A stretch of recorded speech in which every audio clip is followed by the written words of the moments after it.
ചെറിയൊരു ആദരവ് ചടങ്ങിലേക്കാണ് ഞാൻ നിങ്ങളുടെ ശ്രദ്ധ തിരിക്കുന്നത്. വേറെ ആരുമല്ല, ഇപ്പം തുടക്കത്തിൽ മാം ഒക്കെ പറഞ്ഞ പോലെ തന്നെ നമുക്ക് എല്ലാവർക്കും ഒരു ഇൻസ്പിറേഷൻ ആയിട്ടുള്ള ഒരു കുട്ടീനെ ഇവിടെ ആദരിക്കുന്ന ചടങ്ങിലേക്കാണ്.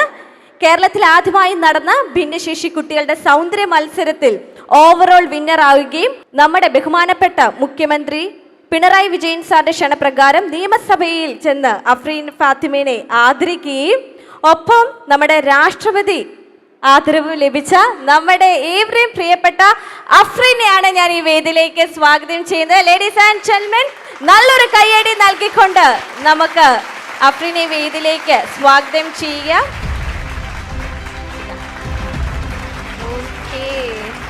ഹലോ അഫ്രീൻ, സുഖാണോ? യെസ്, ദേ നമ്മുടെ ബോംബെയിലേക്കാണ് റാമ്പ് ചെയ്തേക്കുന്നത്. സണ്ണി ലിയോണുമായി റാമ്പ് വാക്കിലൊക്കെ ചെയ്ത് ദ റാമ്പ് വാക്ക് സ്റ്റാർസിനൊക്കെ വെട്ടിച്ചോണ്ടാണ് നമ്മുടെ അഫ്രീൻ മോൾ ഇന്ന് ഈ വേദിയിൽ നിൽക്കുന്നത്. സോ ഈ ഒരു കയ്യടി പോരാ. Ladies and gentlemen, give A huge round of applause for this very beautiful and bold girl Afreen.